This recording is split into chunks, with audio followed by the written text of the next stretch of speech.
What makes a hero? What inspires others? What gives them the strength to make a really generic anime analysis intro? No one cares. No one cares. Superhero stories always start at the beginning of the hero's journey. Bruce Banner was a nerd before he became the Hulk, Peter Parker was a nerd before he got bit by a spider, and Travis Scott actually had to rap before he became Fortnite Travis Scott. This is a very, very well-established method of storytelling. That One Punch Man decided to drop on its head. Oh my god, it was refreshing. Training arcs, the character learning how to use their powers, loss, all omitted in favor of quick, dumb fun. The show was a collaborative job bringing all sorts of animators to make these highly immersive, dynamic, creative fight scenes that stay relevant. You got people bouncing around, you got Saitama stomping weasels and shit. Every problem I have with fight scenes, like excessive talking, motion blur, and an abundance of flashbacks are non-existent. The music manages to elicit goosebumps out of me 10 times out of 10. There are two ways to adapt an anime. You can either do it incorrectly, or you can adapt it like One Punch Man.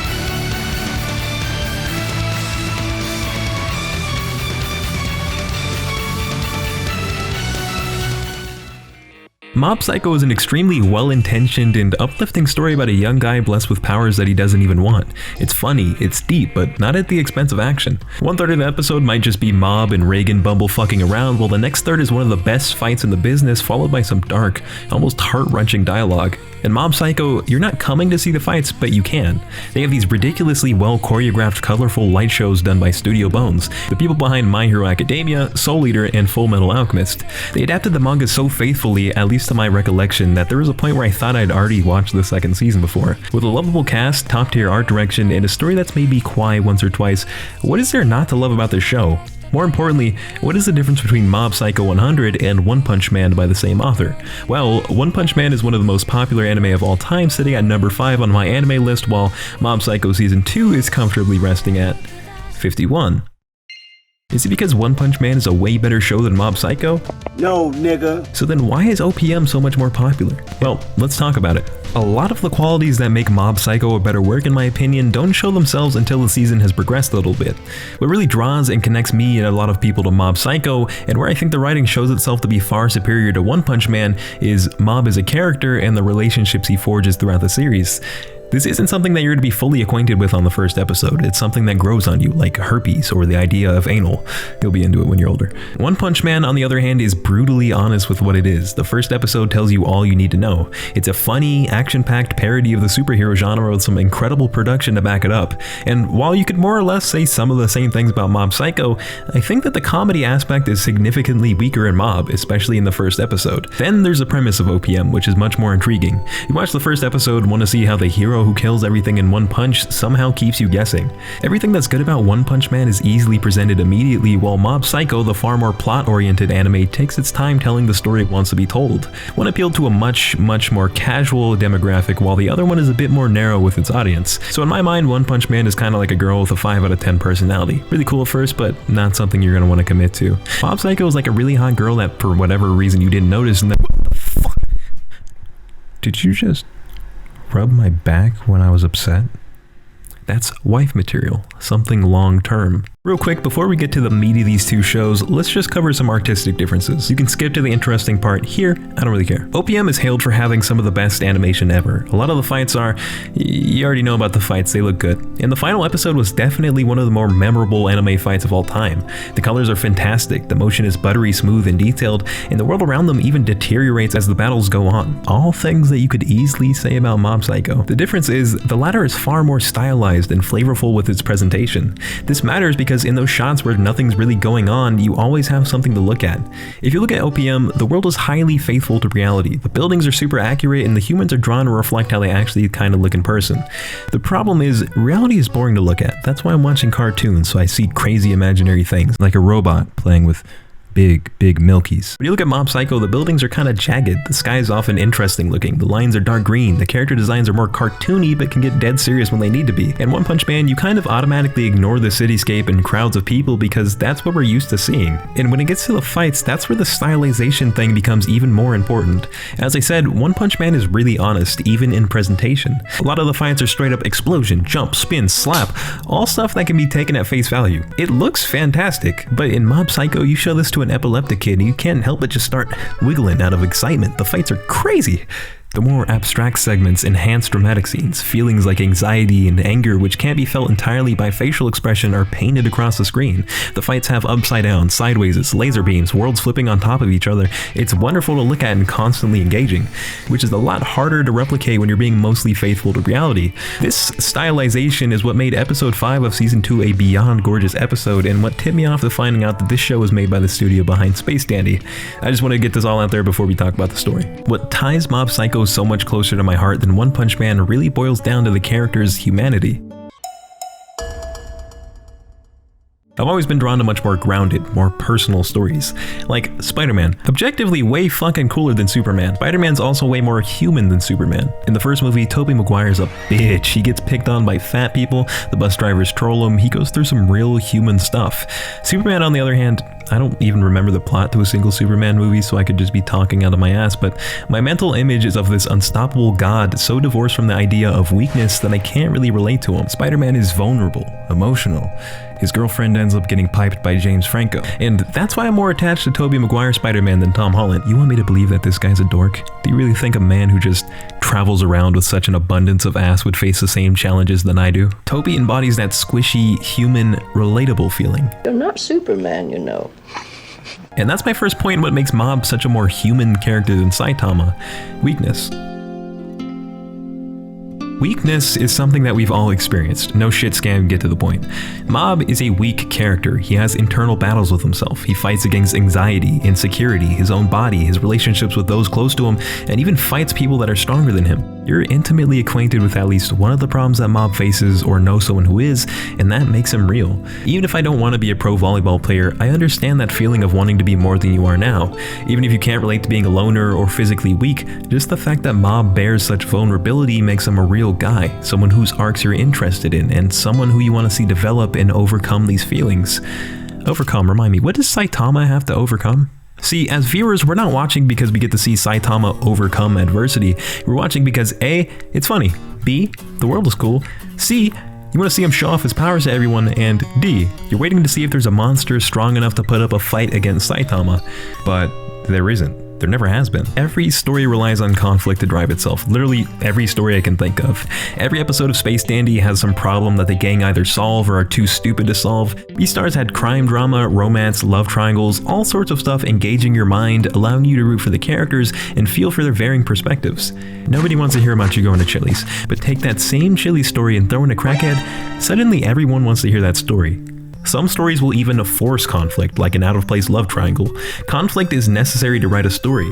Unless it's a slice of life, I don't watch that shit. And conflict always comes from weakness of some sort. Now, sometimes the conflict is external, like the main character gets his ass whooped, but it can even be internal, like Mob being psychologically tortured for months, Reagan going through a crisis wondering if he's worth anything to the world, or Shige's younger brother secretly resenting Mob throughout their childhood. The show's abundant with organic and engaging problems as a consequence of Mob being a normal guy who faces real issues despite the fake world he's living in. When I look at One Punch Man, there's nothing like that. When you have a big, overpowered character like Saitama who can't be harmed outwardly, it helps to make their insides weak, like Mob, or Marvel's version of Superman, the Sentry. The Sentry is basically an indestructible god with the power of 1,000,000 exploding suns. He's also a schizophrenic, anxiety-ridden ex-meth head with an evil split personality that threatens the fate of Earth. While he may not be threatened physically, mentally he's fucked up, you know, like dyed hair septum piercing fucked up. That's what makes him so interesting. There's an actual human aspect to him despite the godlike power. Weakness. Saitama doesn't have a kryptonite, he doesn't have anxiety, he holds nothing sacred. In fact, he seems to not really give a shit about anything or anyone in particular. And if you recall, back in season 1, he seems to almost always be waiting for Genos to fuck off so he can get back to, doing nothing. But it works. When it comes to comedy, you can pretty much throw out whatever bullshit I said earlier in the trash, to an extent. Grand Theft Auto has always been famously fun with cheats. It just stops being fun a lot faster than when you can actually die and work for stuff. That's the challenge. See, what drew us into One Punch Man was the massive subversion of everything we knew. The idea is fresh, unique. The main character's gimmick is unheard of. There's a superhero that kills everything in one punch. How are they gonna build suspense? How can that possibly be entertaining? And they somehow do it episode after episode with the greatest finesse, nearly always getting a laugh or satisfaction or even a fart out of us. But when that gimmick wears off, when you see Saitama punch someone for the 34th time, is that still going to be funny or interesting? No. So to remedy this, they use the side characters and the world to derive conflict. While Saitama doesn't really care about anything and can't be hurt, the people around him can. They can be a source of conflict and weakness that pushes the plot forward. As a matter of fact, I think the most memorable part of season 1 was the scene where Moomin tries his best to beat the Deep Sea King. Genos gets washed like usual. All the heroes before him get washed, and despite knowing the futility of it all, Moomin gives it his absolute best. Even though he loses immediately, you're not disappointed, and neither are any of the spectators. This is a great scene. I always get goosebumps watching it. The show cycles between utilizing these squishy characters that can get in trouble and Saitama being the ex machina that cleans it up in a funny way. It makes perfect sense. But this formula can and will get stale. So in the second season, Saitama takes a backseat to all the action, and this is where that massive cast of characters comes into play. A lot of the characters that had been sidelined from day one turned out to be the most badass characters in that universe. Garo has an awesome little arc, and meanwhile Saitama's vibing, just doing funny stuff all the time. It's an absolute blast to see. At least in the manga. The anime adaptation was more like this.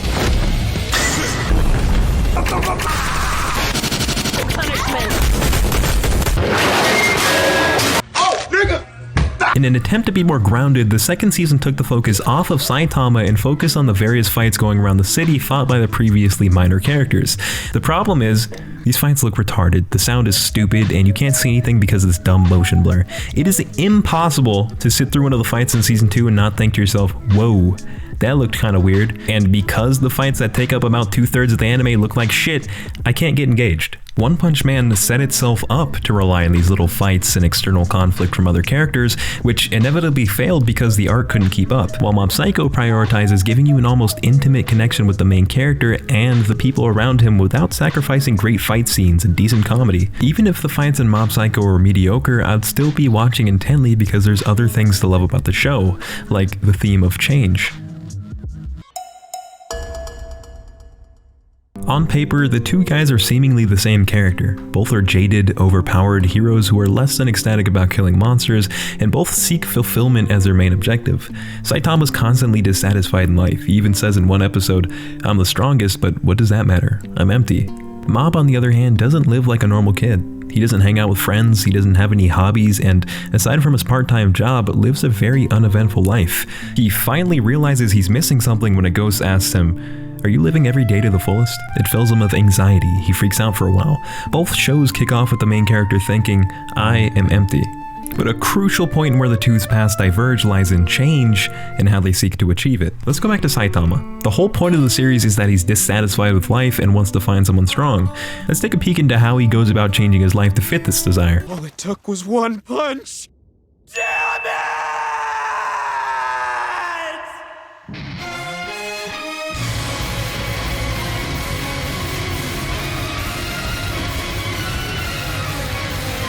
One punch again? Damn it! Okay, awesome. Now let's rewind the clock back to when Mob had that panic attack. Mob realizes that since he's had amazing powers his whole life, he hasn't had to grow up like a normal kid. He never worked on his body, so he's physically weak. He has to swallow his emotions, so his social life is lacking. The same fucking day he pieces it together, he joins a club for the first time with a bunch of intimidating dudes. He forces himself into an uncomfortable position for the sake of improving himself, even though it may be way more bumpy and arduous than sitting on his ass doing something he's used to. That is leagues more entertaining and powerful than watching Saitama, you know, do whatever Saitama does. How they use their powers is also indicative of this difference between the two. Saitama has the power to instantly one-shot any enemy he's confronted with. His issue is that he has the power to instantly one-shot any enemy he's confronted with. So why does he try to solve this issue by one-shotting everything he's confronted with? Despite his power being the very thing that causes him so much anguish, he thinks that by using that same power in the same way every time, it'll make him whole, even though he's put himself through a loop with no difficulty or adversity. He's effectively waiting for change to come to him, while Mob is literally chasing after it. Saitama's powers are like a delete button. Any problem is simply obliterated in a second, and Shigeo could totally do the same thing to a lot of people. But he doesn't. He picks the hardest route at almost every turn. He struggles constantly and only uses his powers to the fullest when he's exhausted every other option. Because in his words, he may have powers, but that doesn't make him special. He'd rather find some other potential within me to nurture. Listen, I hate when characters hold back. That's gotta be up there with my all-time pet peeves, like how Twitter weirdos spell everything stupid and all talk the same as each other. You do that nail clicky thing. But when I realized that Mob would rather solve things differently because doing it with his powers doesn't fulfill him in any way, it completely warped my perspective. It's not, I mustn't kill, my master forbids it, or anything like that. For Mob, he would have just solved the problem with an ability he didn't work for. During his fight with Teru, he held back as much as he could, but after getting choked out, something took over him. Upon looking at the ruined schoolyard, he begins to break down. He feels sorrow, not because he's upset at the damage or because he hurt Teru, but because he couldn't change. I actually cried like a little bitch during this scene. I originally wasn't going to mention that, but it's not like doing anime videos is going to get me any pussy anyway. It got to the point where I was actually really hoping he didn't kill the bad guy at the end, which has never happened to me before. But while watching the show, I changed. Because I actually started thinking of Shige like a real person with a different perspective than myself instead of an anime character. When you have a character that has no motivation, very few emotions, and you don't see them vulnerable, that's excluding so many things that are authentic to the human experience. As a result, I don't see Saitama as a real person. It's entertaining, yeah, and I definitely laugh while watching, but I don't have a connection with Saitama like I do Mob, which ultimately kills the anime in the long run. It's kinda hard to trudge through the second season's horrible art when you don't quite feel any strong affinity for Saitama or any of the other characters. And through his efforts, Mob doesn't just change himself, but everyone around him. Teru was a complete asshole who thought his powers were a gift from God that made him more special than anyone else. It isn't until he beats down Shigeo, who's shown to be way stronger than himself, that he realizes, wow, I'm just a dickhead with magic. I could have been tall, I could have been short. I was born with powers and that doesn't make me special. For the rest of the series, Teru works on being a better person, not through his awesome power, but through a series of good deeds and overall just being a chill dude. Ritsu grew up jealous of Shigeo. To him, Shige has everything that Ritsu could have wished for, and when he finally does get powers, he isn't even happy. He's frustrated, he does whatever it takes to get more. He even gets into a fight and ends up saying some real hurtful things to Shigeo. But when he finally meets Mob, for some reason Mob's not even mad. Shige hugs him until he realizes, damn, I'm just a dickhead with magic. He spends the rest of the series awake to the fact that while Mob had something that Ritsu couldn't help being born without, Mob idolized all the features that Ritsu worked for. Dimple, dickhead with magic, turns into one of the best characters. Main bad guy, dickhead with magic, I don't think so, fuck ass. And Reagan, dickhead without magic, until he takes a long introspective look at himself because of Mob and realizes that he should have been better, and always could have been better. The theme of change is prevalent in both works, absolutely. Saitama even says, human beings are strong because they can change themselves. But while Saitama's desire for change comes from boredom, everyone in Mob Psycho's desire comes from that squishy human aspect that we can't get rid of, weakness.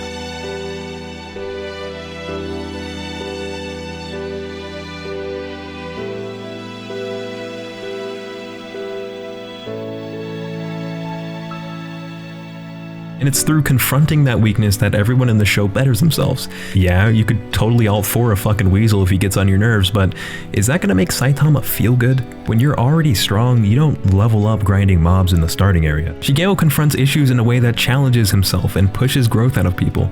Yeah, while I don't have powers and never will, I'm still a great businessman. I might not be a god, but I'm a good friend, etc. Everyone in the show learns a lesson, and the seemingly irredeemable grow and learn things about themselves, all inspired by a trait that Mob didn't even know he had, his strength. I've worked the whole Saitama strong so Saitama bad angle for quite a bit, arguably too much, but you'd be making a stupid argument because I know what I'm talking about. Anyway, when I think of something that's strong just off the top of my head as I'm writing this, I think resilience. Something that can take a hit. Someone who's unyielding no matter the pressure. You know, like me saying something that I know is pretty cringe and deciding to post it anyway. But to prove resilience, you have to face something that poses a threat to you. The first time we see Saitama prove that he's a strong character is in the first episode. A contrastingly depowered Saitama fights against the crab monster and has to get real creative with how he kills him.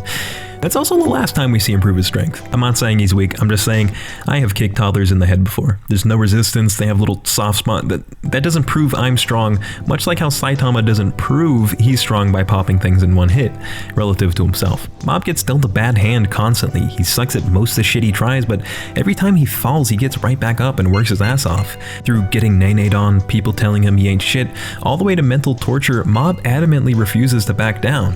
Episode 5 of Season 2 is a perfect illustration illustration of what I mean, and my second favorite episode of any anime. The playful, almost cartoony aesthetic that we're used to is discarded in favor of a bleak, gray color palette. The music is scarce, the episode feels almost barren with these morbid shots into reality. In the episode prior, Mob is spiritually transported into a world that could have easily existed had his circumstance been changed just a bit. In this world, the girl he's trying to save bullies him relentlessly over 6 months, all the while being goaded into using his powers by Mogami, an evil spirit who wants to see Mob fall down the same path he did. Eventually, he caves. Mob gives in and uses his powers, almost seeming to try and kill the people who once bullied him. The whole anime, Shigeo stuck to his principles. He would never use his powers against normal people. But in this instance, as almost anyone would, he breaks. Until he remembers. Fuck that shit. I'm Shigeo Kageyama, aka Young Jeezy, the same guy who pushes himself to exhaustion every day, the same guy that gets his ass kicked trying to do good, and the same guy who gets tortured for 6 months and bounces back. Mogami says to him, yeah, that might be true, but everything that happened just now is real. You used your powers on normal people. Mob replies to him, maybe in this twisted world I would have, but I have changed. All that working my ass off did make a difference. Helping others the hard way did make me stronger, and you know what? I've made other people change too.